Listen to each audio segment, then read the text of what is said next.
17 বছর যে দিন থেকে ক্ষমতায় আসছে, ঠিক সেই দিন থেকেই বাংলার সাধারণ জনগণের বিরুদ্ধে যে ষড়যন্ত্র চালিয়ে যাচ্ছিল, সে ষড়যন্ত্রের অবসান ঘটেছিল 24শে জুলাই আন্দোলনের মাধ্যমে।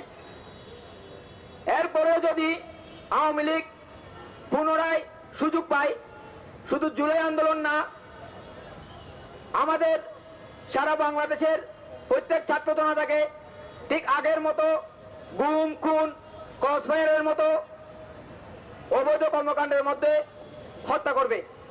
তো আমরা জুলাই মৃত্যুবরণ করেছি, তো আর আমরা যতদিন বেঁচে আছি, যতদিন বেঁচে থাকবো, এই আওয়ামী লীগ স্বৈরাচারের বিরুদ্ধে, তাদেরকে নিষিদ্ধ করার বিরুদ্ধে আমরা সবসময় রাজপথে থাকবো। এই আওয়ামী লীগ আপনারা দেখেছেন 2019 সালে আমাদের আপনার ভাইকে কিভাবে এই আওয়ামী লীগের জঙ্গি গোষ্ঠী ছাত্রলীগরা পিটিয়ে হত্যা করেছিল। এরপরেও যদি আপনারা সকলে আওয়াজ না তুলেন, এই জুলাই গণহত্যার পরেও যদি আপনারা সকলে মিলে আওয়াজ না তুলেন, এই আওয়ামী লীগ স্বৈরাচার কোনো না কোনো এক মাধ্যমে, কারো না কারো এক এজেন্ডার মাধ্যমে আবারও বাংলায় পুনর্জীবিত হয়ে আমাদেরকে নির্মমভাবে অত্যাচার করবে, হত্যা করবে, গুম খুমে চালিয়ে যাবে। যে আওয়ামী লীগ 2014, 18 এবং 22 সালের যে নির্বাচন, সে নির্বাচনের দিনের ভোট রাতে নিয়ে গেছিল এবং যে ব্যালট ছিল সেখানে নৌকা ছাড়া অন্য কোনো মার্কা ছিল না, সে আওয়ামী লীগকে যতদিন পর্যন্ত নিষিদ্ধ করা হবে না, আমরা কেউ ততক্ষণ পর্যন্ত ভোট কেন্দ্রে যাব না। আমরা নির্বাচন চাই, কিন্তু তার আগে যে আওয়ামী লীগ সরকার আমাদের দীর্ঘদিন ধরে ভোট দিতে দেয় নাই, ভোটাধিকার হরণ করেছে, সেই আওয়ামী লীগকে নিষিদ্ধ করার পরে কিন্তু আমরা ভোট কেন্দ্রে যাব ভোট দেওয়ার জন্য।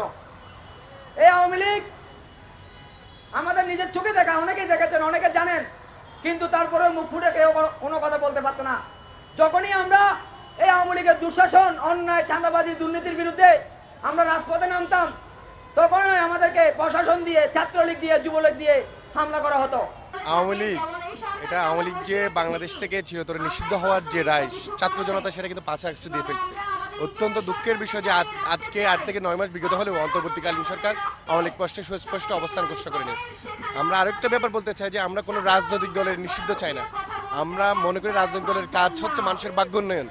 এই আওয়ামী লীগ বাংলাদেশের মানুষের ভাগ্য উন্নয়নের চাইতে ভাগ্য হরণ করেছে, ওদের কিন্তু অনেক মানুষের প্রাণ হরণ করেছে। 2009 সালে, 2013 সালে, 2021 সালে, সর্বশেষ 2024 সালে ছাত্র জনতা জুলাই অভ্যুত্থানে এই দোষী সাব্যস্ত করে সন্ত্রাসী সংগঠন হিসেবে চিহ্নিত করে সন্ত্রাসী সংগঠন হিসেবে আমরা আওয়ামী লীগের নিষিদ্ধতা চাইতেছি। সেজন্য আমরা এখানে অবস্থান কর্মসূচি ঘোষণা করছি। আমরা ফেসিবাদ বিরোধী জাতীয় ঐক্যের ব্যানারে আজকে অবস্থান কর্মসূচি নগরী দুলঙ্গিতে চলছে। আমাদের ফেসিবাদ বিরোধী জাতীয় ঐক্যের ব্যানারে 3 দফা দাবি আমরা উত্থাপন করেছি। আমরা বলতেছি কি আওয়ামী লীগের সমস্ত প্রকার রাজনৈতিক কার্যক্রম নিষিদ্ধ করতে হবে, আমাদের জুলাই সনদ ঘোষণা করতে হবে, একই সাথে আন্তর্জাতিক অপরাধ ট্রাইব্যুনালে দল হিসেবে আওয়ামী লীগের যে বিচার সেটা নিশ্চিত করার বিধান রাখতে হবে। আমরা এখানে আমাদের চট্টগ্রামে জুলাই অভ্যুত্থানে আপনারা জানেন যে ব্যাপক একটা ভূমিকা ছিল। আমরা আজকেও চট্টগ্রামবাসী, চট্টগ্রামের ছাত্র জনতা আওয়ামী লীগ নিষিদ্ধের প্রশ্নে রাজপথে নেমে আসছে। সেই রাজপথে নামার নমুনা হিসেবে আমরা নগরী 2 নম্বর গেটে একটা প্রাথমিক একটা নমুনা হিসেবে আমরা জমায়েত হয়েছে, অবস্থান কর্মসূচি গ্রহণ করেছি। যদি প্রয়োজন পড়ে আমরা বৃহত্তর স্বার্থে প্রয়োজনে লং মার্চ ডাকা ঘোষণা যদি ডাক আসে, আমরা সেক্ষেত্রে লং মার্চ ডাকা কর্মসূচি সফলের জন্য ডাকায় যাব। আমরা স্পষ্ট করে বলতে চাই যে আমাদের এই কর্মসূচি ততদিন পর্যন্ত চলবে, আমাদের লড়াই সংগ্রাম ততদিন পর্যন্ত চলবে যতদিন না পর্যন্ত বাংলাদেশের মাটিতে ইন্ডিয়ান গভর্নমেন্টের পক্ষ থেকে এই যে আওয়ামী লীগ নিষিদ্ধের, আওয়ামী লীগের সমস্ত প্রকার রাজনৈতিক কার্যক্রম নিষিদ্ধের ঘোষণা আসছে, ততক্ষণ পর্যন্ত আমাদের আন্দোলন চলবে। 5ই আগস্টে আমরা যে দেশ স্বাধীন করেছিলাম এবং এর পরবর্তীতে আমরা যে সরকার বসিয়েছি, আমাদের এটাই তাদের কাছে চাওয়া ছিল যে মানে যারা হত্যাকারী ছিল, যারা হামলাকারী ছিল তাদের বিচার করা এবং দেশটাকে সুন্দরভাবে সংস্কারের দিকে নিয়ে যাওয়া। কিন্তু দেখছি যে তারা আজকে 8 মাস পার হয়ে গেছে। আপনারা জানেন যে আওয়ামী লীগে কিন্তু আমরা 4টা রোডম্যাপ অনুযায়ী নিষিদ্ধ করতে পারি, সেটা হোক পলিটিক্যাল, ন্যাশনাল কিংবা লিগাল, জুডিশিয়াল অথবা গিয়ে কনস্টিটিউশনাল। কিন্তু আমরা দেখেছি কোনোভাবেই কিন্তু সরকার গিয়ে কাজগুলো করছে না। তো আমাদের যেটা মনে হয় এখানে সরকারের গড়িমসি একটা ব্যাপার আছে, অথবা আমরা এটাও ধরে নিতে পারি যে কিছু এক্সিস্টিং দল, রাজনৈতিক দল যারা কিনা এখন যাচ্ছে যে আওয়ামী লীগকে পুনর্বহাল করার জন্য, তাদের এখানে হচ্ছে গিয়ে একটা হাত থাকতে পারে যে তারা চাচ্ছেন না যে কোনোভাবে আওয়ামী লীগ নিষিদ্ধ হোক, কিংবা আওয়ামী লীগকে আমরা হচ্ছে দেশ থেকে আমরা চাই যে আওয়ামী লীগের রাজনীতি সরে যাক। তো আপনারা জানেন যে লিগ্যাল ওয়েতে যদি হচ্ছে চাই, লিগ্যাল ওয়েতে কিন্তু একদিনের মধ্যেই সম্ভব যে আওয়ামী লীগকে নিষিদ্ধ করা।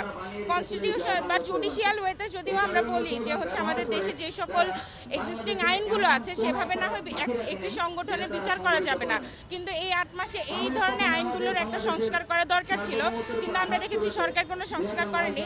আন্তর্জাতিক ট্রাইব্যুনালে কিন্তু হচ্ছে কি এই ধরনের বিচারগুলো একদিনে করা যায়, বাট আমরা দেখছি সে ধরনের কোনো পদক্ষেপ সরকার গ্রহণ করেনি।